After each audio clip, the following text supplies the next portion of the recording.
Good morning, St. Francis. It is March the 23rd, 2021.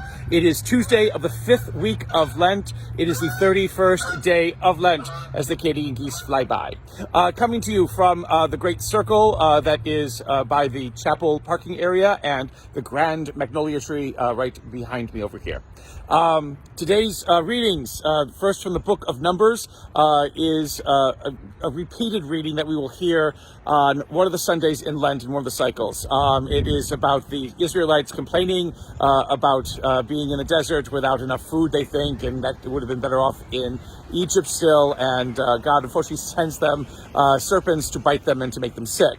But then God relents, because then Moses puts up a little kind of cross with a serpent on it, and the people look at the serpent on the cross, and then they're healed. So it's this strange kind of little game that's being played with the Israelites in the desert as they're making their way from slavery in Egypt to the promised land, to Israel. The point of it, though, is, again, a God who brings healing. Although there are the serpents that come at the beginning to bite the people because they're complaining and moaning and groaning.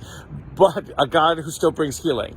And then this focuses us then to the gospel from John, which is a tad bit heady and theological. But again, Jesus is trying to make a point against Jewish leadership about who and what he is and what he has come to do.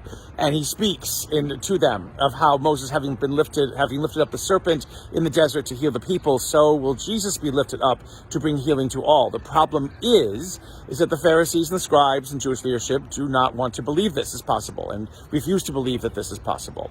And again, they condemn themselves because of it.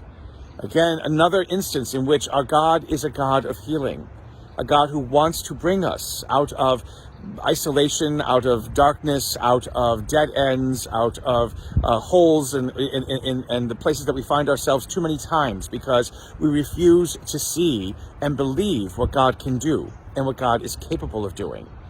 Jesus again and again impresses upon his people who and what he is and the kind of God, that is represented through him, and that who he is in the end.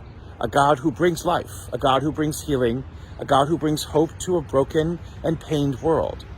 Again, during this Lenten season, we are supposed to be people who once again gain the courage and strength to also become witnesses of that hope and healing in a pained and broken world, so that we ourselves may shine and be raised up to those who need our help, to be able to give that help and to give that support, to give that strength and courage to those most in need of it. And may the Lord give you peace.